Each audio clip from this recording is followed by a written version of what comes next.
As you drive along Highway 212, you're welcome to Boring. Boring, Oregon, that is.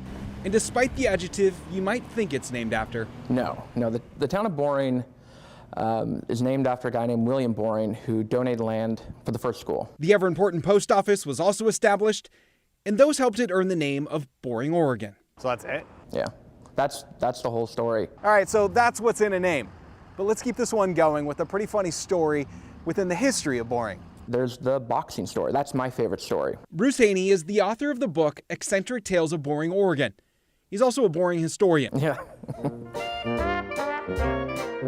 The year was 1905, and the Boring people were being terrorized by one man. This guy named Free Coldwell moved to town and started fights with everybody. He claimed he was a prize fighter. He was a big guy with red hair, tough looking on the outside, but not as tough on the inside as he would soon find out. He was a menace to society, and Boring residents had had enough. So they hired a guy who was training in Portland, a guy named Tommy Burns, to come fight him. Tommy Burns was a Canadian-born boxer, an up-and-coming prize fighter training in Portland for a fight.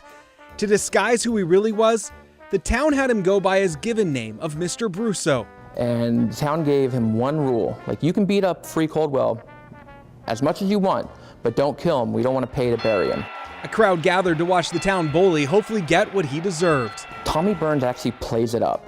He pretends to not be as good as he is. After 3 rounds, Coldwell thought he was winning. But little did he know who he was really fighting. 4th round comes around, and that's when he's like, okay, I'm ready to do the real thing. And he punches Free Coldwell straight in the nose. A hit so hard, Coldwell's nose started to bleed. A shade darker than his hair, the paper wrote.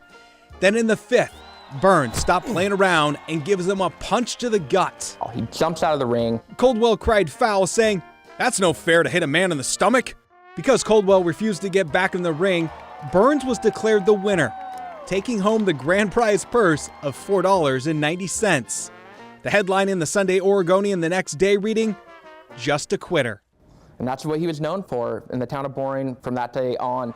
Burns, on the other hand, well, he would go on to become the world heavyweight champion.